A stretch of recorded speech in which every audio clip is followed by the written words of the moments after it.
Today's show is brought to you by Jimmy's Heating and Cooling.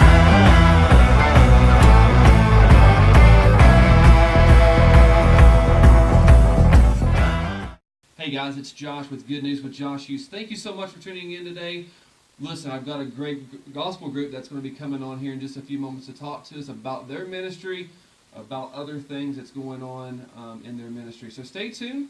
This is Remember to My Dad, Jack D. Hughes, of 12/6/2016.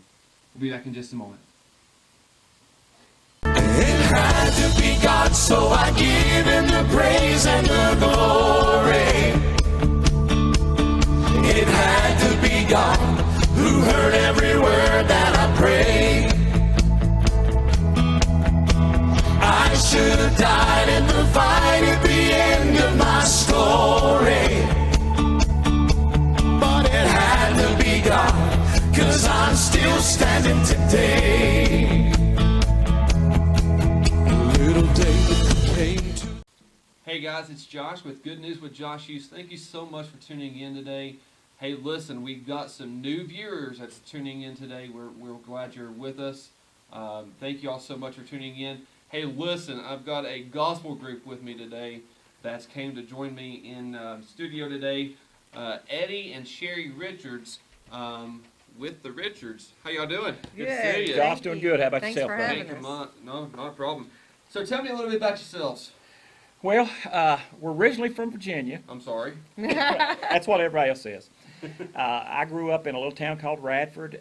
She grew up in Bedford County, over where Smith Mountain Lake is, and we happened to meet at a gospel concert. I was singing with a group out of Pulaski, Virginia, called the Nippers, and we were hosting the Hensons that night at the high school there, out of California. And her and her mom and one of her best friends came to the concert that night. We had never met. And I had been with the Nippers maybe a month or so when they showed up, but they've known them all their life, so they came to the concert. And just so happened, Kathy introduced Sherry to me at the record table. And I did, back then, really, I was shy. Even at my age, shy? I was very shy No back way. then. She walked It up didn't and, seem like he was shy. not anymore, No? because, you know, you kind of work yourself Yeah. out of that. Yeah. But Kathy told her, Sherry, this is Eddie, he's our new tenor singer. So she stuck out her hand, and I said, how are you, ma'am? Are you married? True story. I didn't know what to say to her, because she was that pretty back then. And she said, well, I'm only 17. I said, well, what does that matter? Age is just a And that number. was pretty much the gist of the whole conversation. Right.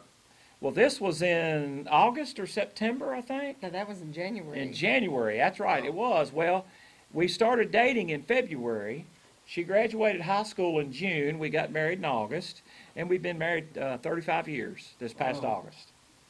So what do you have to say about all this? The Well- woman of the house. What can you say? We've come a long way in 35 years. We were both singing before we met. We've been singing ever since we met. We now are full-time RVers in full-time ministry, and we do word and music ministry. We grew up on Southern gospel music. Now we do a wide variety of music. We do some praise and worship. We do some light contemporary, and of course, you never get away from some of the good Southern gospel. Oh yeah. And so we have something for all ages. That's right. And we travel all over the country, and we live in an RV and go wherever the Lord Now, opens how long the y'all door. been singing together? 35 years. 35 years. Yeah. Woo. Been a long time. We actually got married on Saturday night. I can't remember the date. I think it was in June. No, it was in August. It was in August. August the 25th. That's our anniversary day. Got married on that Saturday evening. Went to in Roanoke. A lot of people probably know where Roanoke, Virginia is. Met the lady there at the counter. Our honeymoon was there. We left half of our wedding cake with her, and we actually started singing that next Sunday morning. And it's been 35 years. 35 years. Wow. Yeah. Now this is your new CD. Is that correct? That It is. So let's talk about the new CD. Tell me how this all came about. Josh, we knew that we were going to be needing some new material because the one we had was running its time out, and we actually contacted some folks in the gospel music field that writes a lot of gospel music, like Rebecca Peck and help me out Diane here, Wilkinson. Diane Wilkinson and some other folks like that, and took some songs from them. And most of this, other than maybe one or two songs, is brand new stuff to us, and it's really going over well with folks. We did a song called Thank You for Praying. It's about mamas, and one song that we picked up, which is actually a contemporary song that I fell in love with, is called Come to the Table. A lot of the young kids out there might know what that song is, by the Sidewalk Prophets. So we do, like she said, a variety of different things, but we've always worked to pick out songs that not only bless us, but bless people that hear them, because I think you need songs out there today. You and I were talking a little bit off camera about the trouble that this world's in right now. And I think singing the songs that really prick somebody's heart, that's what's important. The songs have to minister to you before you can Exactly, minister to somebody else. exactly. So, And I know there's a lot of happy songs out there that really get people uplifted, and those are good too. But and we have some of those, but my heart is in a song that, like you said, I can relate to through my life. right. And it moves me, in hoping that it opens somebody else's heart that may have gone through the same things Right. that I've gone through. Those are the type songs that I like to sing. So, did you all? How did it come about to do these songs that you're doing now on this new CD? Well, we prayed a lot about them. Of course, when you solicit writers for songs, you usually get a good number. Mhm. And we kind of listened to them and mulled them over in our heart and mind, and prayed about them and asked for guidance. And it's these songs probably minister as much as any project we've ever done. Because as we were talking earlier, time is short, Oh yeah. and we don't have time to waste. And the title of this project is Beyond These Walls, and that song is our testimony right now. We have got to realize that the church building is where we come to be fed and encouraged and charged up to go beyond the walls of the church, because the lost are not likely to come in. We've got to take Christ and go out to them. And that's the title cut of this project, because that's so important right now. You know, you said something very interesting that I want to bring this up here in just a second. You know, talking about going to the church buildings and to people's churches, you know, we as a church have to go outside the four walls that we're in and take it out to the outside. Exactly. But people, you know, and I say this a lot in my church services, is, you know, people come into church Sunday morning, Sunday night, and Wednesday, but walk out those doors and live like hell the rest of the week. Yeah. It happens. And it happens. It But they happens. don't go out and spread the good news. That's right. And that's why they don't have joy in their life too, because until you, and I said this yesterday in our service, until your life is focused around your walk with Christ, you're never going to have peace in your life and free from worry and things like that, because you've got to get to a point that everything is centered around Him before you're going to have that peaceful walk with Him, knowing that He's got it all. He's got it all. It says, worry not, for tomorrow it'll have worries of its own. Don't store up things for yourself where rust and moth can destroy them and thieves can steal. You know, trust God for every day. And that's what our ministry is about, is getting the word out that we need to grasp onto Him, even more so now. We've got to, you know, because look what's happened in the Bible. We talked about this off camera, but look at what's happening from Genesis to Revelations. It's happening now. It Yes. is. And It is. it's not going to be very long. Like I told you guys before we came on, it's not going to be very long. Not You're long right. at all. Not long at all. So, in a word of encouragement, like quick, before we close and go to our commercial, give somebody an encouraging word if you can. Let me put it this way. I was one of those churchgoers growing up, especially when I got into my older years before becoming an adult, as they call it. Yes, I loved going to church, but I loved living the life outside the church with my friends and those type things. And it's taken me a long time. I'm 64 years old, and it's taken me a long time to realize Those two don't mix. Am I saying that I'm perfect? Absolutely not, Josh. Yeah. None of us will be perfect Yeah. until Christ comes and takes us home. Yeah. And God is so gracious and so loving, He knows that. You're going to make mistakes. We're all going to make mistakes. But my mom always taught me the altar's not just a one-time step. That's right. That altar's there for a reason. Every time you fall, and actually your altar, you carry it with you. Exactly. You should be at a point in your life when you know you've done wrong. You should immediately stop and say, Lord, I'm sorry. Forgive Feel me. that conviction. And He will continually. I don't know if people put numbers on God, but He don't work that way. No. As long as you're willing, He will always be there to take care of you. Hang tight. We got some more questions for you guys. We're going to take a sponsorship commercial, and we'll be back in just a moment. Thanks for watching THP TV. Be sure to catch all of our programs and check out all of our great sponsors. Have a great week.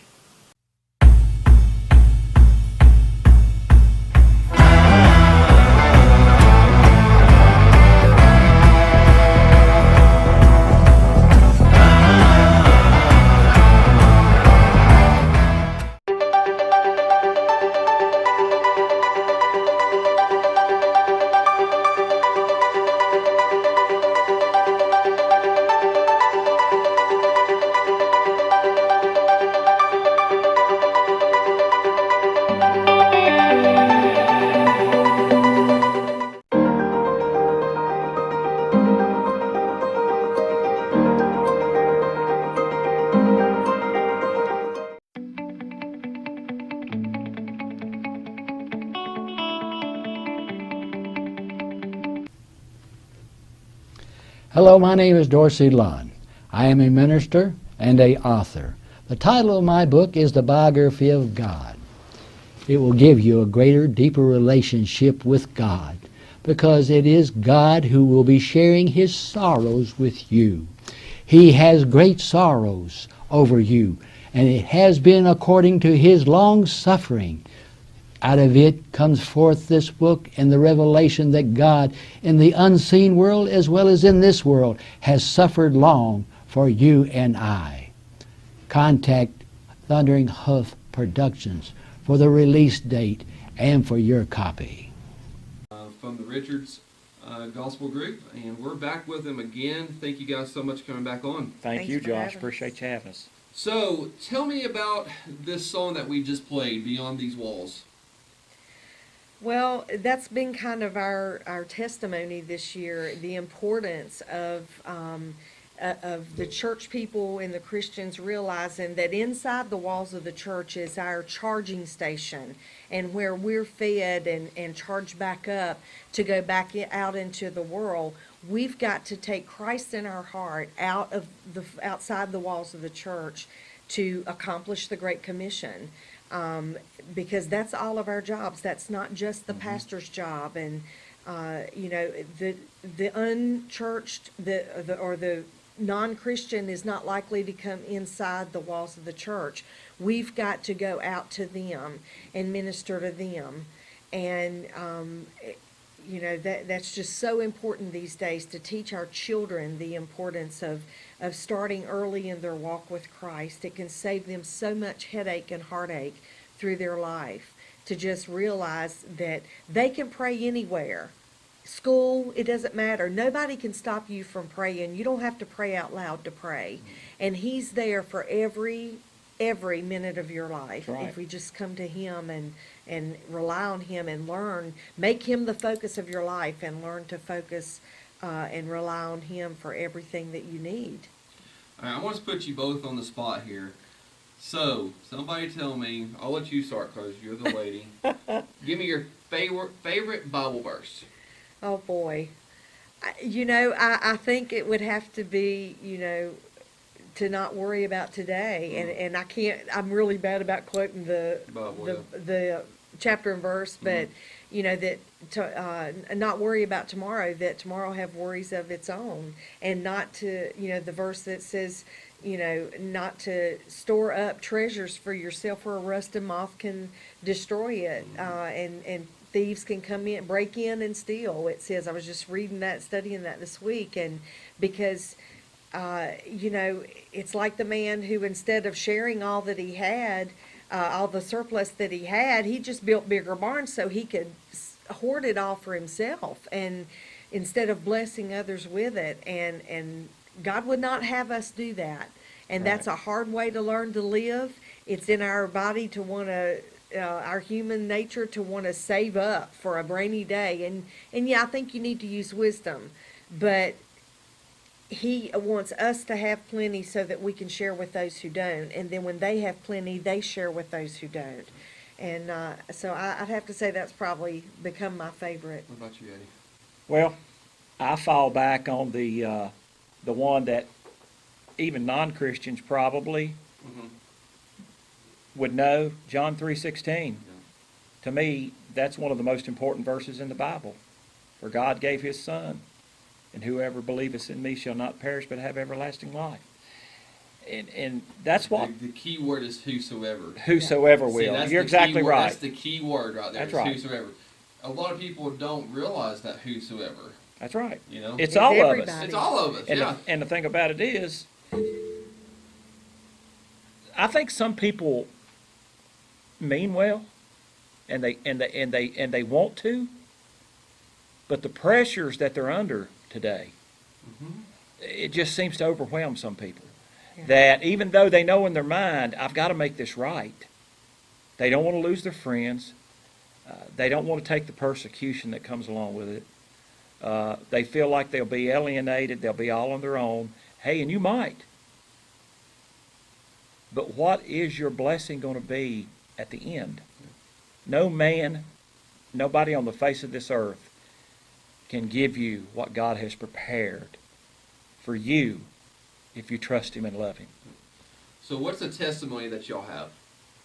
Do you have a testimony that Wow. y'all want to give? That's a good one. Wow, a lot of it would, probably our greatest testimony is when the Lord moved us out of our complacency in January of 2016.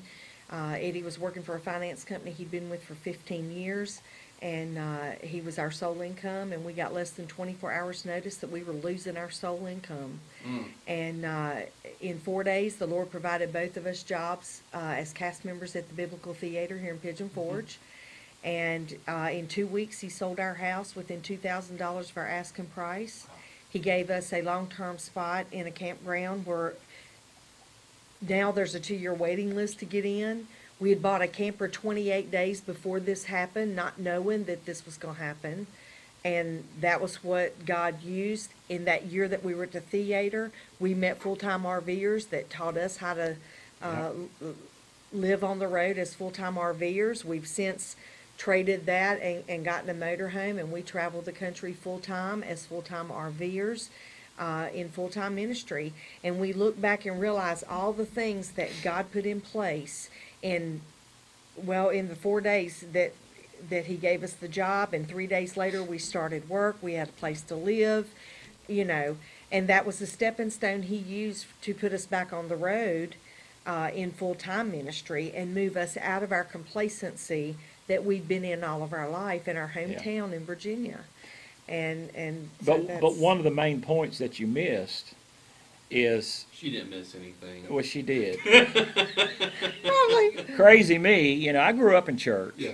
I was saved when I was 11 years old, and started singing when I was 12. And Mama took us to church every Sunday night, Wednesday night. That's the way I grew up. Well, when we met, and then as time went on, and I got this really good job with a company, and I'm not going to say who it is, that's not important. And like she said, I'd been there 15 years. We were making a very good income, company car, all the perks that went with it. We didn't want for nothing. But crazy me here, see, we're singing the whole time we've been married, and one of my biggest prayers every day was, Lord, why won't you give us a full-time ministry? I'm talking about in tears, begging for a full-time ministry. But in the back of my mind, I knew I wasn't going to let go of that Friday paycheck. security. That was my security. Yeah. And I guess God finally got tired of me asking. So he really said, okay, You've asked me for years for this. I'm going to give it to you. That's right. And Josh, I can honestly sit here today and tell you, God knows this is the truth. The day I got that call on the way to my office that morning, when my boss called me and told me the news, he said, today's your last day. I had a peace come over me. There's no way I can sit here and explain it to you. I can't do it. I went on to work, and I worked that day, came home. He flew in that night, took us to dinner, took my company car, my computer, all those things. I went home, told her about it, and we both just sat there. And I was contemplating, God, what are we going to do, blah, blah, blah. And that's when all of this took place through her efforts that we ended up at. That's right. Exactly. And our whole story is on our website. It's eddieandsherryrichards.com, and you can read our biography. It has all of our testimony on there and our years in ministry. We have a Facebook page, Eddie and Sherry Richards, as well, and we share a lot of live videos and such on there. You can reach us if you'd like to have our ministry come and minister with you. We not only do Christian music, but we also do men's and women's events and teens ministry and worship service and revival. Right. We do a lot of camp meeting, music for camp meeting. You can call us. It's 540-320-3405, and or email us at therichardsministries@gmail.com. And you can go on our website again at eddieandsherryrichards.com, and all that information's on there. We'd love to share with you. I think we're going to close out with Come to the Table. Give me a little bit of a background history of just a little bit before we close out, because we're going to go into that song when we close out. So just give me a little bit of that. Well, actually, like I said, that's a contemporary song. I never really was real big on contemporary because I'm older. But my son, one day, and I'll never forget this, he said, Dad, I found a song I want you to sing. And he told me who it was. And then one of our best friends, the people that got us into full-time RV, and Mike Gill, said the same thing. He said, I heard this song, I want you to sing it. Well, when I first listened to it, I thought, no, that's not me. But it played on my mind so much, I finally got into it and started singing. And when I sang it, and actually really sang it, it reaches everyone. It reaches everybody. It talks about everybody. Great song. No matter where you are in life. Well, we're going to take a listen to Come to the Table by the Richards. But guys, thank you all so much for tuning in to Good News with Josg Hughes. I'm your host, Josg Hughes, and we'll see you down the road. It had to be God, so I give him the praise and the glory. It had to be God who heard every word that I prayed. I should have died in the fight at the end of my story. But it had to be God, 'cause I'm still standing today. Little David came to the fight with a sling and a stone. Oh, that old giant, all of his might, thought that boy came alone. Now we bragging with one tiny rock, Goliath came down. But that shepherd boy knew while that giant lay until